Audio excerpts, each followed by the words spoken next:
Hi, this is Joan Norton. It's the morning of October 16th, the day before the end of the world. The end of the world is going to occur October 17th. I know this because the media told me.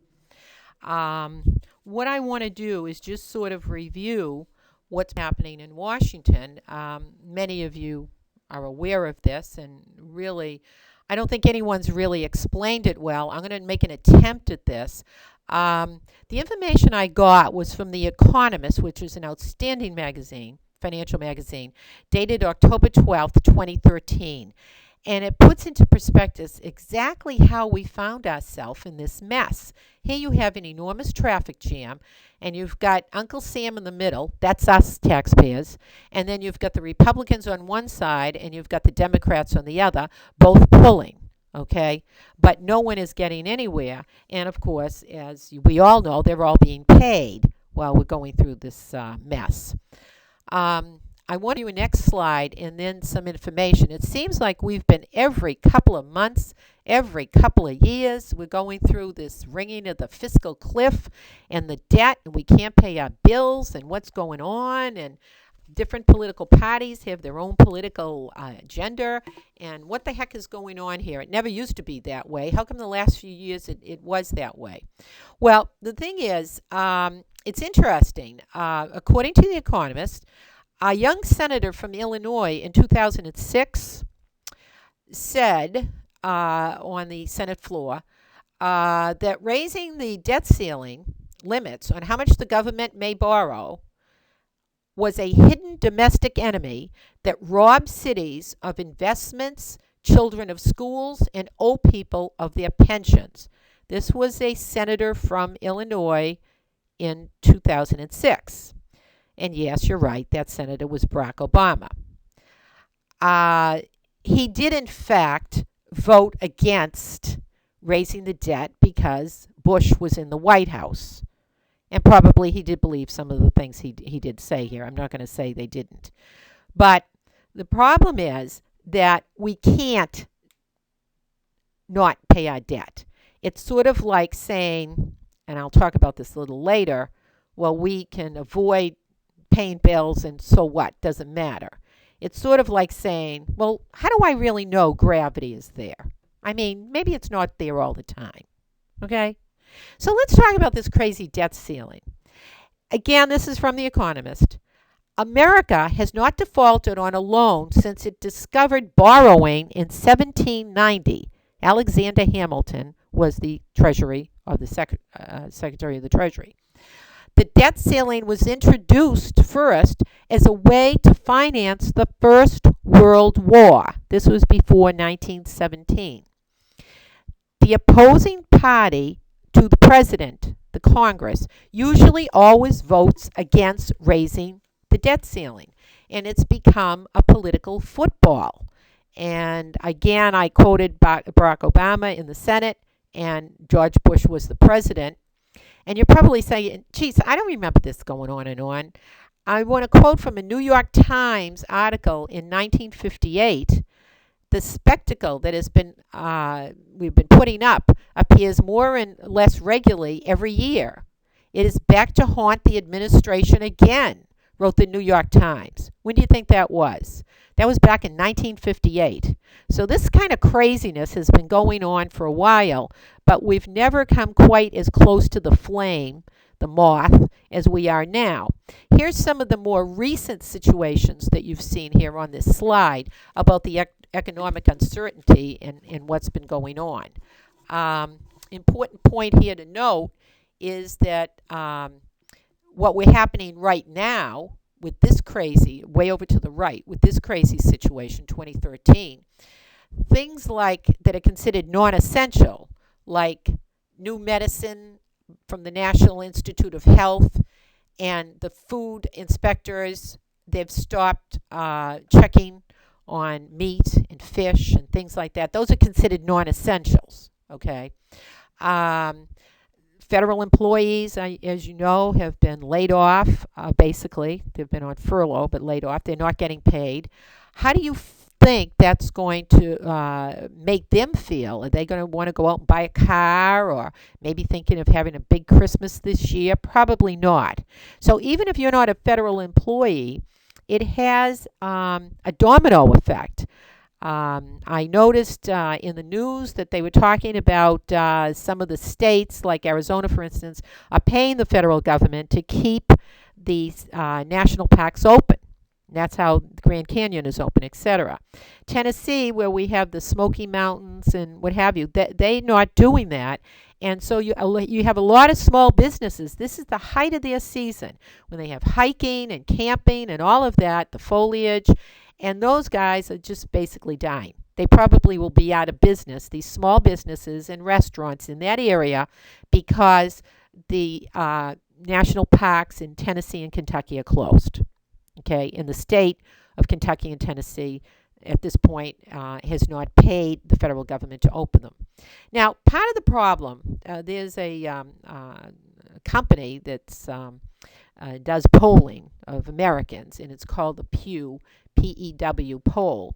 And what they found, and this was just recently, the middle of October, is that 39% of Americans believe Congress could avoid raising the debt limit without any great economic consequence. Now, I already went on a small scale what's already happened with what we've seen and what this uncertainty is, but now we're getting into even crazier times. Here's the not likelihood that the United States will in fact pay their debt. And again, I'm referencing all of this from The Economist on October 12th. And you'll see, for a while we thought in 2011 that was going to happen, but then it went down. Now you can see it's very high that people are thinking we're not going to be paying our debts. Now this, of course, has ramifications. And just to take into consideration, a lot of people have said, well, gee, the federal government has money on hand. They're collecting taxes. Surely they should be able to pay the bills with the money that they have on hand. Well, we're going to go to a next slide here, and we're going to talk about the fact that maybe they don't, because maybe our bills are too high. Okay, let's take a look at this slide. And again, on hand, if you will, we have $30 billion in cash. Now, let's pretend we were sitting over your dining room table and we're sort of reviewing what you have and what you don't have available to pay your bill. Because all of a sudden, the bank called in your car loan and said you have to pay it in full. You no longer can pay it monthly the way that you've agreed to. Now you have to pay it in full. So basically what the government's been doing to pay the bills is they've been robbing Peter to pay Paul, okay? But we can't do this any longer. And the reason is the figures that I'm going to discuss that are right in front of you. We've got $30 billion of cash on hand. We are going to continue to pay taxes, okay? There's no question on that. But the problem is we're going to be struggling to make several large payments, okay? And as you can see there, we've got $12 billion due for Social Security. This is October 23rd. Okay. Now, again, we haven't raised the debt ceiling. Let's assume that that's what's going to happen tomorrow. We've got $12 billion for Social Security, October 23rd. $6 billion in interest on the debt is due October 31st.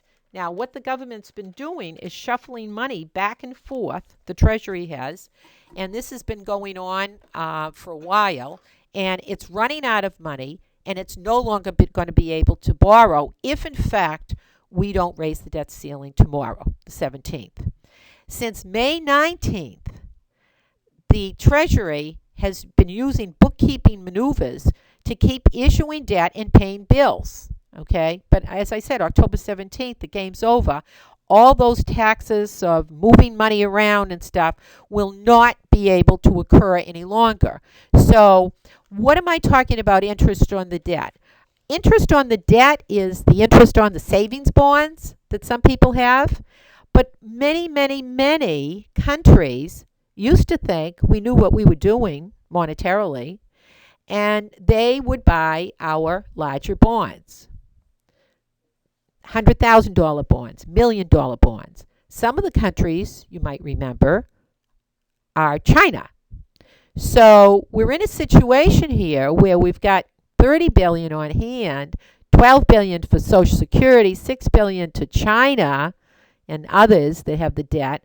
But then we're hit again with another whammy on November 1st because on that magical day, Social Security, Medicare, bureaucrats, and soldiers' salaries are due, and that amounts to $67 billion in payments for that amount. And again, I'm quoting from The Economist if anyone wants to check on that.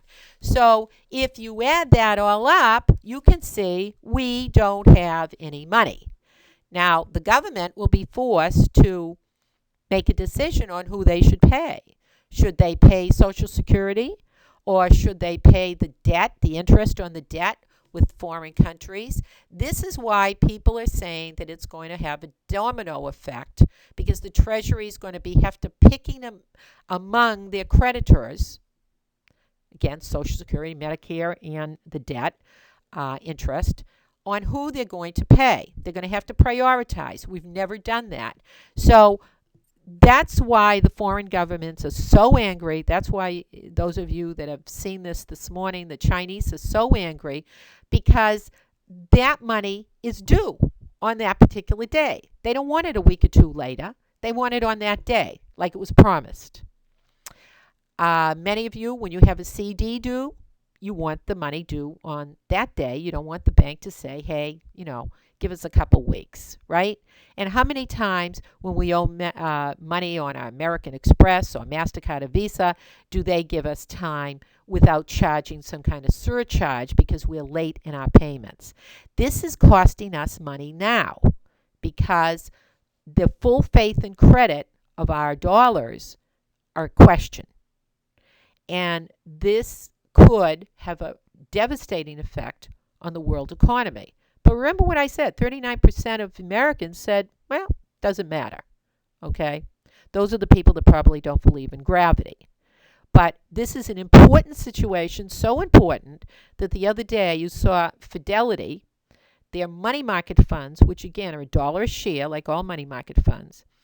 A lot of the money is in short-term Treasury bonds. You saw Fidelity the other day sell all of those short-term Treasury bonds, because if you're writing a check out on Fidelity Money Market, there's got to be money in there. And again, in their decision, they were concerned about maybe that wouldn't be the case with these United States short-term Treasury bonds. You also saw Goldman Sachs do that. I anticipate, unless we get further into this in a positive situation today, you're going to see more mutual funds do that. Because again, when the money is due, the money is due. That's the situation we're in. I wish I had an answer. I don't. But again, look over this. And the fact is, Congress has to get down to business. This isn't a game. And this is self-inflicted wounds that we're doing to ourselves. And again, not just right now, but the world is questioning our whole political system, where this has been going on, and lately, more and more frequently. This is not a good situation. What can I recommend? Obviously, we're watching this. It's beyond our control. It's the United States government. It's Congress. But if you have an opinion, let your Congress people know, primarily the House of Representatives, because they have enough votes to pass the higher debt. The thing is that they filibuster, and then they won't let it come to a vote. That's where the problem is, and then it has to go to the president. So again, I know some of you are concerned. I've had some people ask me questions. I wanted to clearly show exactly what's going on, why it's important, and again, the American voter is the only one that can push this, because we've got to have those two railroads that we were looking at in the beginning, one a donkey and the other an elephant. We're the taxpayer. We're in the middle and being squeezed. So anyway, I'll be giving additional updates once the decision has been made by Congress, if they're going to default, if they're going to, in fact, raise the debt limit.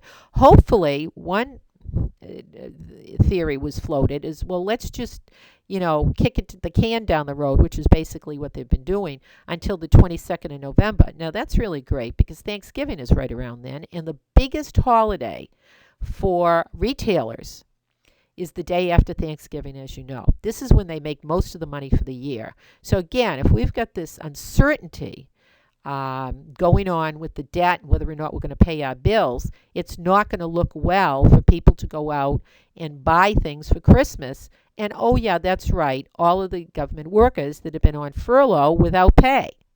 So this is a political crisis. The money is there. It's a foolish situation, but it's one that needs to get resolved by adults. So I suggest you call Congress people, and let's hope adult heads make a decision here. Thank you.